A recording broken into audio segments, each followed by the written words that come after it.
আমার আপনার অন্তরে অন্যায়ের প্রতি, যেহেতু আমি মানুষ, ভুলের প্রতি, অনাচারের প্রতি অটোমেটিকলি কুদরতিভাবে মনটা সেদিকে যাবে। এটা নিয়ে কোনো টেনশন করবেন না, এটা কোরআনের শিক্ষা। অটোমেটিকলি যাবে। যেমন অন্ধকার, একে আহ্বান করতে হয় না, দাওয়াত করতে হয় না যে তুমি আসো।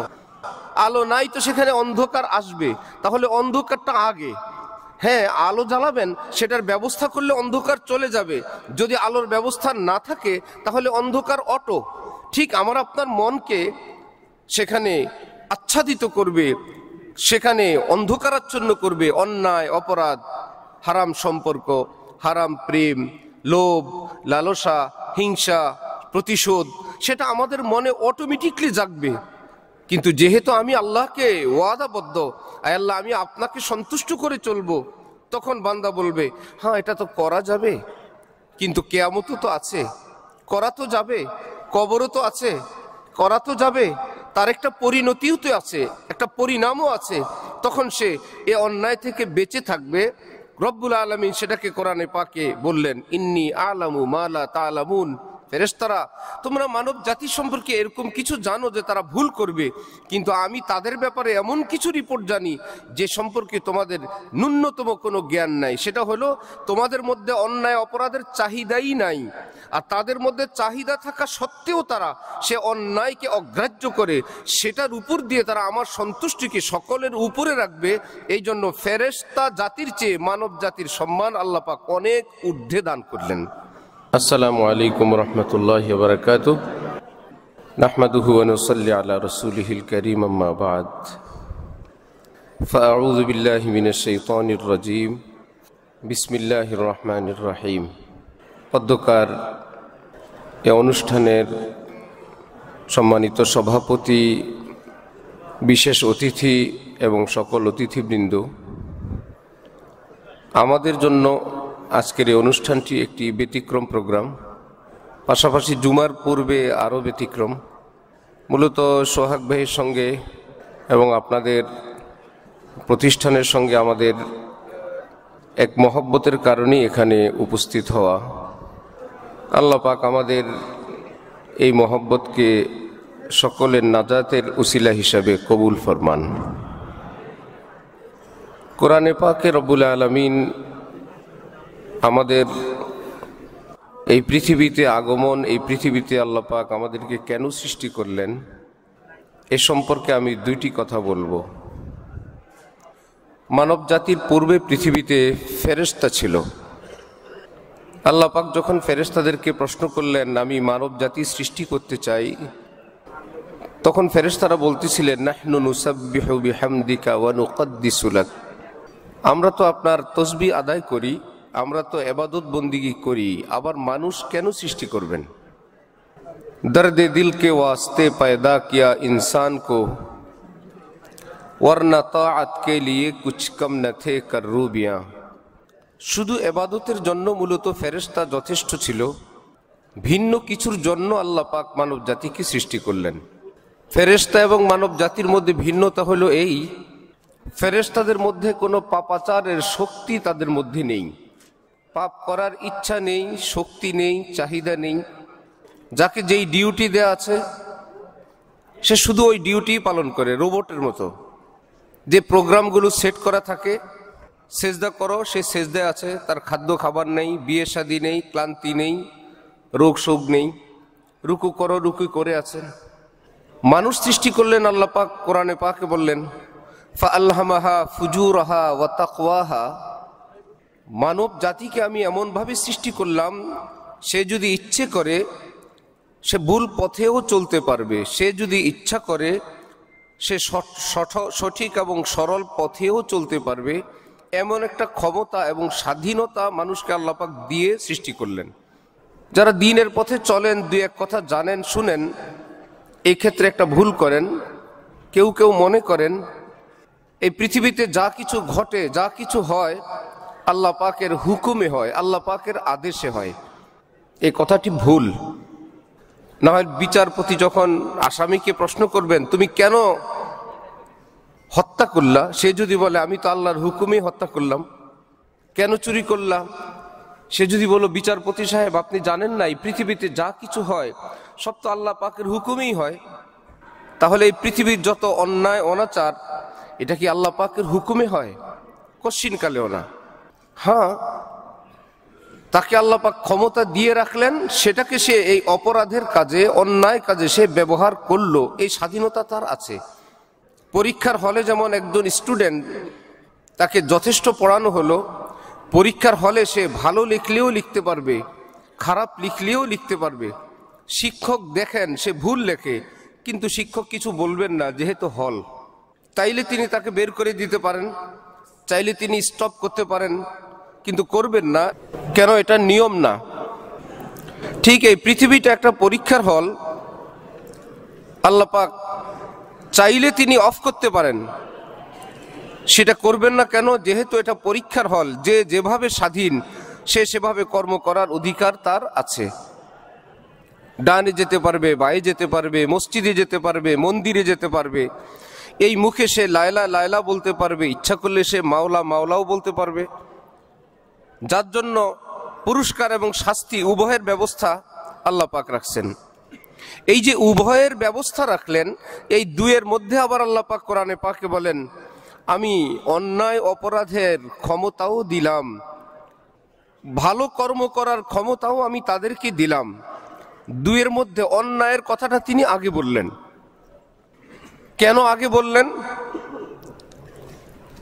তার একটি কারণ হলো, ভালো যখন করবে অন্যায়ের বিরোধিতা করে সে করবে। যেমন আমাদের কালেমা লা ইলাহা ইল্লাল্লাহ, লা ইলাহা অর্থ কোনো উপাস্য নাই।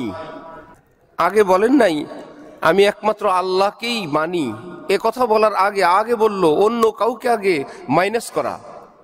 লা ইলাহা है मुकद्दम कलमाए तौहीद में, गैर हक जब जाए है तब दिल में हक आ जाए है। আল্লাহ পাক যেন আমাকে আপনাকে বলতে চান যে আমার বান্দা, আমি তোমার অন্তরে আসব, আমি তোমাকে আমার আপন বানাবো, তোমার অন্তরে আমার নূর বর্ষণ করব। তার আগে তুমি আমাকে একথা বলো, তোমার অন্তরে আমার অসন্তুষ্টির কিছু কি আছে, আমার অপছন্দের কিছু কি আছে? এই পৃথিবীতে কোনো স্ত্রী ওই বাসর ঘরে যাবে না যেখানে ভিন্ন একটা নারী আছে। স্বামী ওই বাসর ঘরে প্রবেশ করবেন না স্ত্রীর সঙ্গে যদি পর পুরুষ আছে। সকলেই চায় যে আমি শুধু তোমাকে চাই, সে বলবে আমি শুধু তোমাকে চাই, এখানে তৃতীয় কেউ এলাও না। এটা সকলের জন্য যেমন সুনিশ্চিত।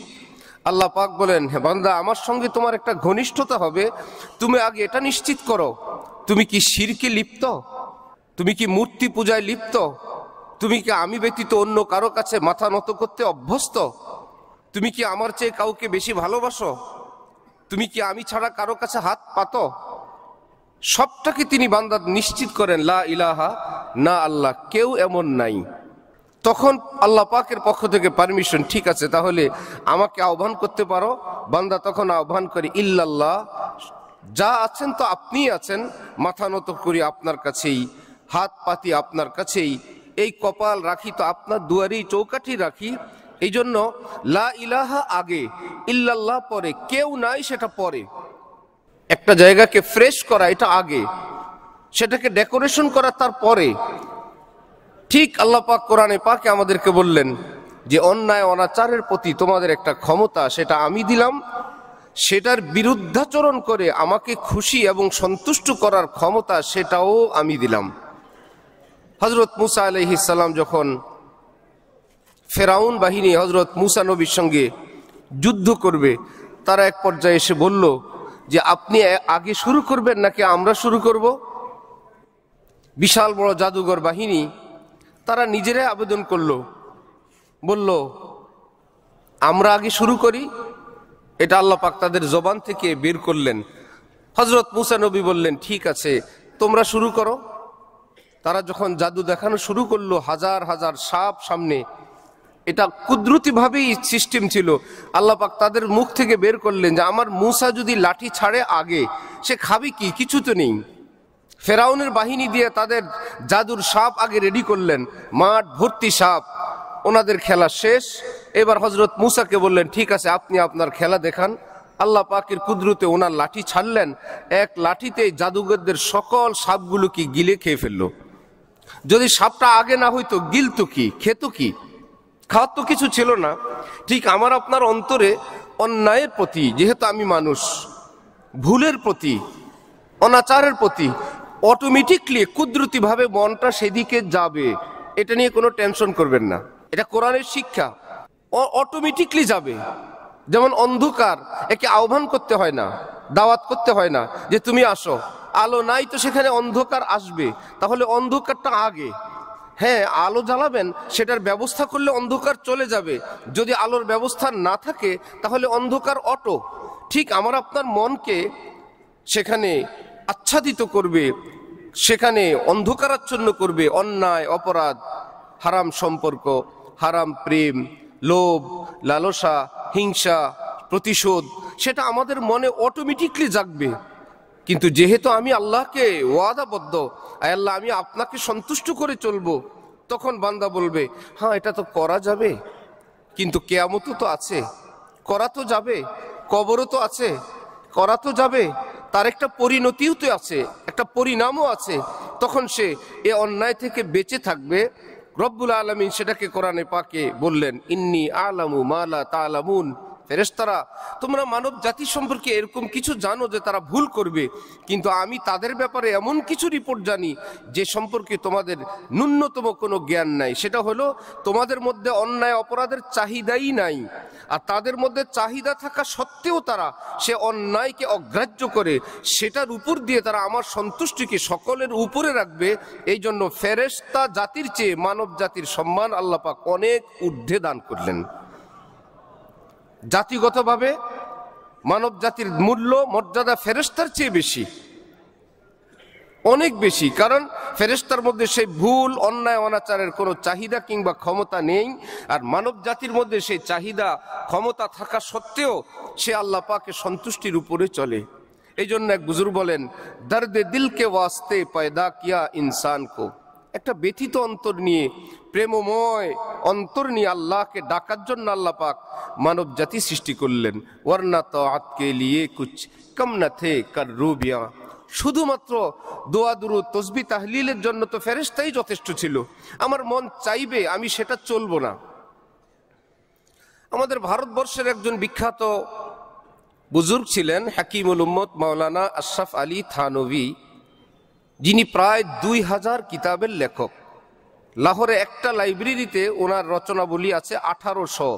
এর মধ্যে তাফসিরে বয়ানুল কোরআন, যে তাফসির সম্পর্কে উনি বলেন আমি 25টা তাফসিরের কিতাব পড়ে তারপরে এই কিতাব লিখছি। তাফসিরে বয়ানুল কোরআন দেখে এই ভারতের বিখ্যাত আলেম আল্লামা আনোয়ার শাহ কাশ্মীরি, যারা জানেন তো জানেন, বিশ্ববিখ্যাত এক অন্য রকমের মেধাবী আলিম ছিলেন। যখন তিনি মৃত্যু শয্যায় শায়িত, ওনাকে একটা মাসআলা জিজ্ঞাসা করা হলো। তিনি খুব কাতর কণ্ঠে বললেন যে 14 বছর আগে এই কিতাবটা আমি একবার পড়েছিলাম, 9 ভলিউমে, 9 ভলিউমের বিশাল বড় একটা কিতাব সম্পর্কে তিনি বলেন 14 বছর আগে একবার পড়ার তৌফিক হয়েছিল। আলহামদুলিল্লাহ, পৃষ্ঠা নম্বর সহ মুখস্থ আছে, পৃষ্ঠা নাম্বার সহ 9 ভলিউমের বই মুখস্থ। 2 ইংরেজ ঝগড়া করলো, ইংরেজ আদালতে গিয়ে নালিশ করলো, বিচারপতি সাক্ষী চাইলেন, তারা বলল আমাদের কোনো সাক্ষী ছিল না। অদূরে একজন মৌলভী সাহেব ছিল, সে মৌলভী হজরত আনোয়ার শাহ কাশ্মীরি, ওনাকে নেওয়া হলো। উনি বললেন আমি ইংরেজি পারি না, আমি আমার কাছে ব্যস্ত ছিলাম। তারা দুইজন বিতর্ক করতেছিল। হ্যাঁ, তাদের সাউন্ড আমার কানে আসছে, আপনি যদি বিচারপতি সাহেব বলেন তাহলে আমি ওই সাউন্ড এর রেকর্ডটা শুনে দিতে পারি। তারা দুইজন একে অপরকে যা বলল একদম হুবহু রেকর্ডিং এর মতন উনি মুখস্থ বললেন, ইংরেজি পারি না, বাকি সাউন্ড কোয়ালিটি এই ছিল, একজন এই বলছিল আরেকজন ওই বলছিল, পুরাটা উনি শুনে দিলেন। সে আল্লামা আনোয়ার শাহ কাশ্মীরি এই তাফসিরে বয়ানুল কোরআন পড়ে হতবাক হয়ে অবাক হয়ে বললেন যে উর্দু ভাষায় মাওলানা আশরাফ আলী থানভী এত বড় কিতাব লিখলেন। সে হাকিমুল উম্মত মাওলানা আশরাফ আলী থানভী নওয়ারাল্লাহু মারকাদাহু উনি বলেন যে মুসলিম জাতি সকলে আলেম হবে না, সকলে মসজিদেই থাকবে না, সকলেই শুধু তসবিহ হাতে নিয়েই থাকবে না। আমাদের হাজারো কাজ আছে। যে আলেম ওলামারা মুসলমানদেরকে এমন শিক্ষা দেন যে মুসলমান হওয়া মানে হলো একদম এমন কিছু নির্ধারিত জীবন যাপনের নাম, তখন মুসলমানদের আরেকটা অংশ তারা তাদের কর্ম নিয়ে, ব্যবসা নিয়ে, কাজ নিয়ে, রাজনীতি নিয়ে তারা উপস্থিত হয়। তাহলে এগুলো করবে কে? হাকিমুল উম্মত থানভী রহমতুল্লাহ আলাইহি বলেন যে আমার ভাইয়েরা, যে আমরা যদি ছোট্ট ছোট্ট কয়েকটা বিষয় খেয়াল রাখি তাহলে আমরা স্বাধীনভাবে সুন্দরভাবে জীবন যাপন করতে পারবো এই দুনিয়ার জীবনেও, এবং এতে করে আমাদের পরকাল জীবনও সুন্দর এবং নিরাপদ থাকবে। সে হাকিমুল উম্মত মাওলানা আশরাফ আলী থানভী নওয়ারাল্লাহু মারকাদাহু তিনি বলতেন যে এইটুকুন করা চাই, খাওয়া চাই, পড়া চাই, আনন্দ উল্লাস করা চাই যেইটুকুনের উপরে আল্লাহ পাক সন্তুষ্ট থাকেন। শুধু এইটুকুন কথা যদি কেউ খেয়াল রাখি, যেটাকে ওনার খলিফা হাকিমুল ইসলাম কারি তৈয়ব সাহেব রহমতুল্লাহ আলাইহি বলতেন যে মুসলমানরা যদি ফরজ টুকুন আমল করেন, মোটা মোটা একজন মানুষের ফরজ আমল খুবই কম, ওয়াজিব আমল টুকুন করে নেন মোটা মোটা, আর পাশাপাশি পাপের কাজ, গুনাহের কাজ থেকে যদি বেঁচে থাকা যায়, হযরত কারি তৈয়ব সাহেব রহমতুল্লাহ আলাইহি বলেন এই মানুষটা যার ফরজ আমল আছে, ওয়াজিব আমল আছে, আর গুনাহ থেকে বেঁচে থাকার অভ্যাস আছে। কোরআন শরীফে আল্লাহ পাক বলেন যার গুনাহ থেকে বাঁচার অভ্যাস আছে তার যদি কখনো ভুল বিচ্যুতি হয়ে যায় আমি আল্লাহ নিজের থেকেই সেটাকে ক্ষমা করে দিব, সে তো অভ্যস্ত। আরেক হাদিসে আল্লাহ পাক হাদিসে কুদসিতে বলেন বান্দার ভুল হবার পর যখন সে ক্ষমা চায় তিনি ফেরেশতাদেরকে বলেন ডেকে, আমার বান্দা এ কথা জানে তার একজন রব আছেন, তার কাছে ক্ষমা চাইলে তিনি ক্ষমাও করতে পারেন, শাস্তিও দিতে পারেন। ফেরেশতারা তোমরা সাক্ষী থাকো আমার বান্দাকে আমি ক্ষমা করে দিলাম। আবার ভুল করে, একই ভুল কিংবা নতুন ভুল, সে যখন আবারও ক্ষমা চায় আল্লাহ পাক ফেরেশতাদেরকে বলেন ফেরেশতারা আমার বান্দা জানে তার একজন মালিক আছে, রব আছে, চাইলে তিনি ক্ষমাও করতে পারেন, চাইলে তিনি শাস্তিও দিতে পারেন, যেহেতু সে ক্ষমা চাইলো আমি তাকে ক্ষমা করে দিলাম। যার এই অভ্যাসটা হয়ে যায় বেশি বেশি ক্ষমা চাওয়ার, আল্লাহ আমাকে মাফ করেন, অথবা আমরা আরবিতে বললাম আস্তাগফিরুল্লাহ, এইটুকুনি আস্তাগফিরুল্লাহ, মাঝে মাঝে চলতে ফিরতে মনে পড়লো এই শব্দটা আমার আপনার আমল নামে রেকর্ড হইল। সারাদিনের ভুল বিচ্যুতি যেমন রেকর্ড থাকবে এই শব্দটাও রেকর্ড থাকবে। আর আস্তাগফিরুল্লাহর পয়েন্ট এত বেশি, সারা জীবন পাপ করার পর পাপের পয়েন্ট যত হইল একবার আস্তাগফিরুল্লাহ যদি আল্লাহ পাক কবুল করে নেন এর পয়েন্ট সারা জীবনের পাপের চেয়ে অনেক বেশি। এমন না যে যতবার পাপ করলাম ততবার আস্তাগফিরুল্লাহ বলতে হবে, 50 বছর পাপ করলাম 50 বছর তওবা করতে হবে, 70 বছরের অপরাধী তাহলে 70 বছর আমাকে ক্ষমা চাইতে হবে না। হাকিমুল উম্মত আশরাফ আলী থানভী বলেন কোন মানুষের পাপ যদি এই জমিন থেকে আসমান পর্যন্ত সবটাকে ভরে ফেলে এমন পাপও সে করে, আর যদি আল্লাহ পাকের কাছে অন্তর থেকে সে ক্ষমা প্রার্থনা করে আল্লাহ পাক এক তওবার বরকতে জীবনের সমস্ত পাপ তাকে ক্ষমা করে দিবেন। এক মালিক তিনি আছেন, সে হাকিমুল উম্মত মাওলানা আশরাফ আলী থানভী বলতেন ছোট্ট একটা গুনাহ থেকে বেঁচে থাকা, একটা মিথ্যার সুযোগ আছে বললাম না, একটা ধোকার সুযোগ আছে দিলাম না, একটা প্রতারণার সুযোগ ছিল করলাম না, ওজনও ঠক দেওয়ার সুযোগ ছিল করলাম না, একটা হারাম সম্পর্কের সুযোগ ছিল সে হারাম সম্পর্ক করলাম না, যে কোনো ছোট্ট একটা পাপের কাজের সুযোগ ছিল, সামর্থ্য ছিল, আমি আল্লাহর জন্য করলাম না। সে হাকিমুল উম্মত আশরাফ আলী থানভীর মতন পৃথিবী বিখ্যাত আলেম বলেন একটা গুনাহ থেকে বেঁচে থাকা 10,000 রাকাত তাহাজ্জুদের চেয়ে উত্তম আমল। 10,000 রাকাত তাহাজ্জুদ কত বড় আমল! এই জন্য আমার ভাইয়েরা, আপনারা যে সমাজে থাকেন, যে কালচারে আপনারা থাকেন, যেই জীবন যাপন নিয়ে আপনারা থাকেন, এমন তো না যে আমরা যেই জগতে আছি আমরা এখন আর আল্লাহর বান্দা না, আমরা আর কবরে যাওয়া লাগবে না, আমরা যেহেতু দুনিয়ার জগতে আছি আমাদের আর পরকালে হিসাব দেওয়া লাগবে না। না, হাই यहाँ से तुझको जाना एक दिन, मुँह खुदा को है दिखाना एक दिन मरना है आखिर मौत है, कर ले जो करना है आखिर मौत है। আল্লাহ পাককে খুশি রেখে চললে এই পৃথিবীর ডাল রুটিও কিন্তু ভালো লাগবে, পোশাক আশাকও ভালো লাগবে, ভাঙ্গা কুড়ে ঘরও ভালো লাগবে। কারণ এই পৃথিবীর বাড়ির মালিক আল্লাহ। বাড়িওয়ালা অসন্তুষ্ট থাকলে সেই বাড়িতে খাবারও ভালো লাগে না, থাকতেও ভালো লাগে না।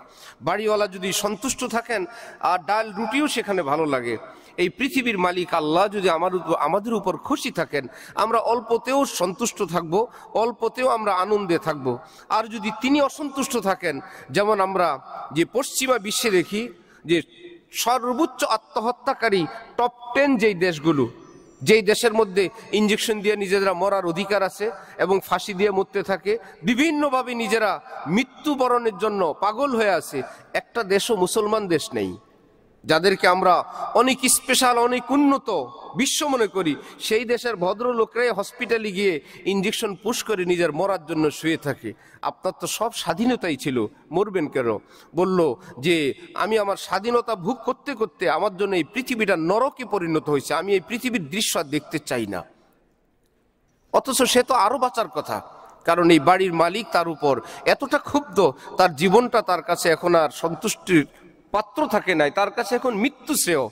কিন্তু কোন আল্লাহওয়ালা, কোন ইমানদার, সে পৃথিবীর সব হারানোর পরও তার একটা ভরসা আছে, আমার কেউ নাই, আল্লাহ তো আছেন। আমার সব কিছু ধ্বংস হয়ে গেল, আল্লাহ তো আছেন, চলো আল্লাহ চাইলে আমাকে আবারও পুনর্বাসন করবেন। এই জন্য সে সেই পথে যায় না। আল্লাহ আমাদেরকে আল্লাহ পাকে খুশি করে চলার তৌফিক দান করেন।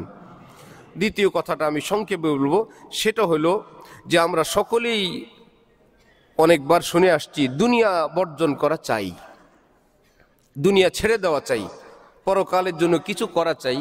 আমাদের একজন বড় বুজুর্গ আলেম আল্লামা শাহ হাকিম আখতার রহমতুল্লাহ আলাইহি তিনি বলতেন, যে বলে তাকে প্রশ্ন করো দুনিয়া কোন বস্তুটার নাম যে ওটা ছেড়ে দিতে হবে, আগে সেটা কনফার্ম করো, তারপর ওইটা ছেড়ে দাও।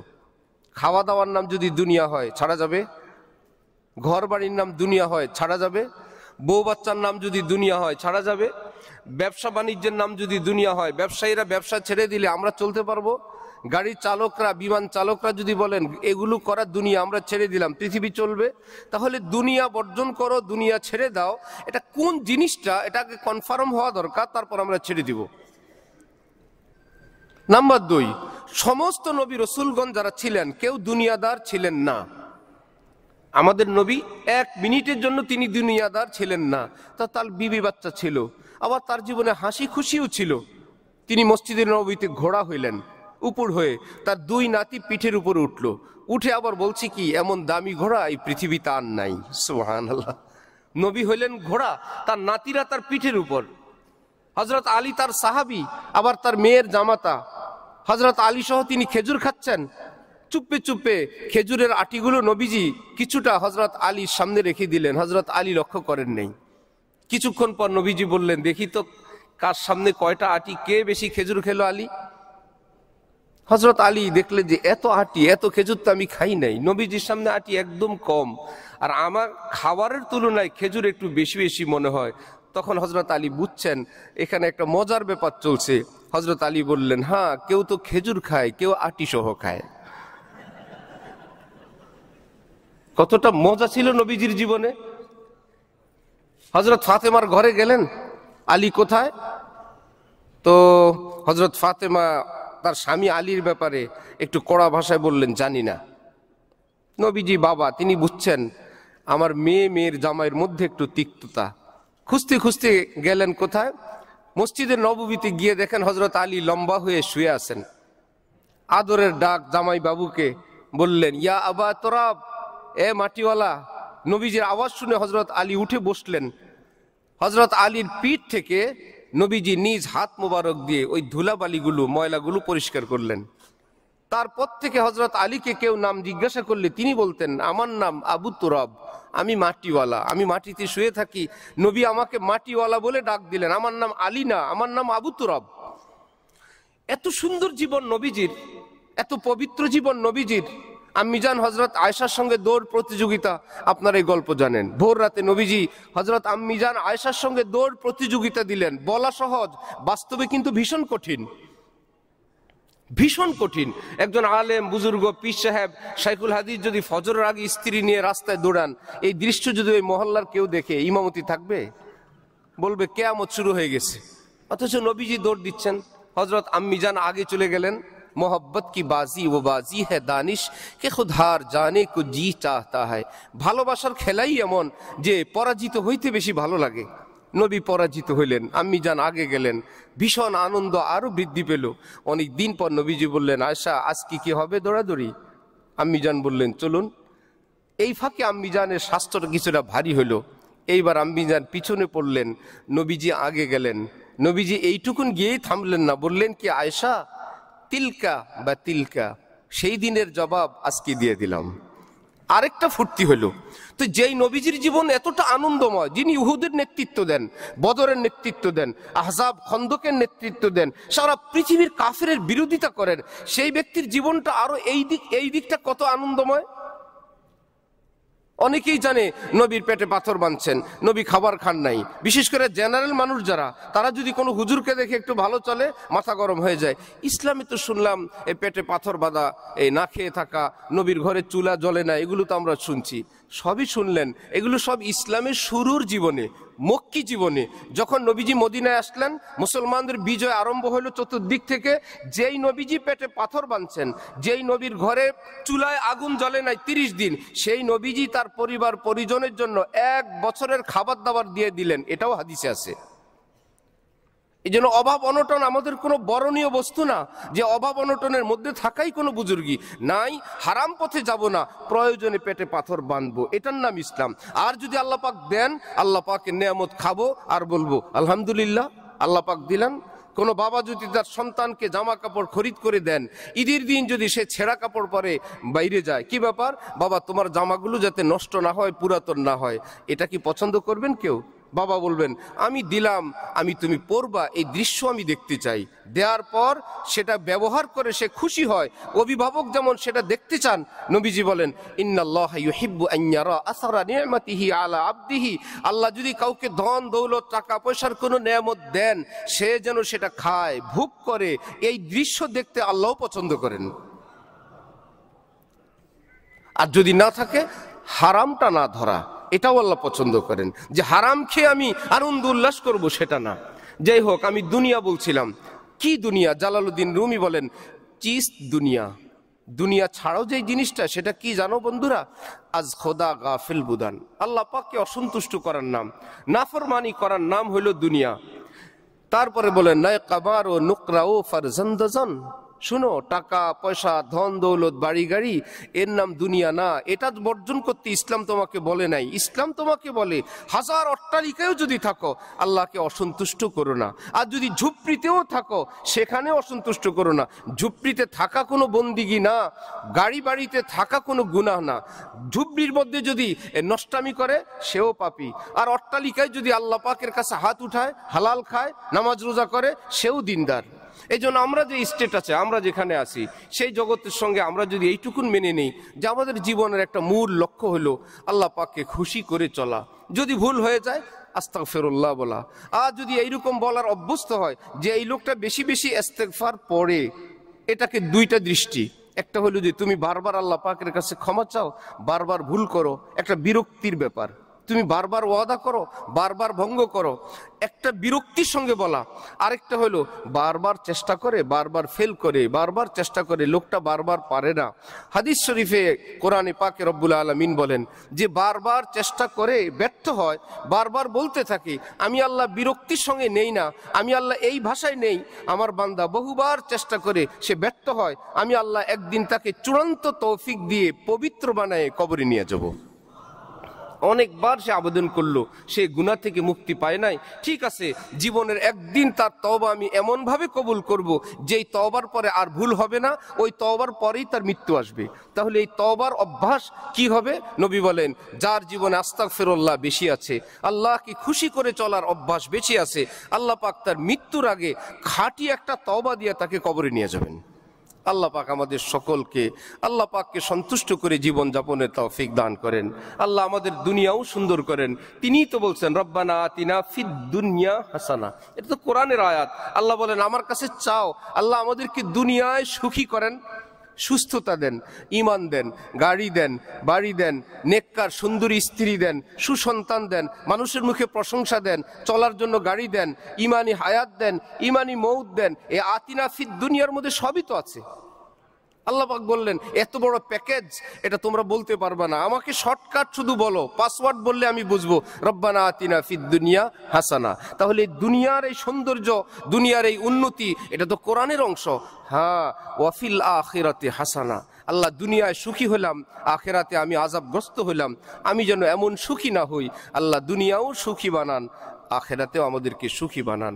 আল্লাহ আমাদেরকে এরকম জীবন অর্জনের তৌফিক দান করেন। ওয়া আখিরু দাওয়ানা আনিল হামদুলিল্লাহি রাব্বিল আলামিন।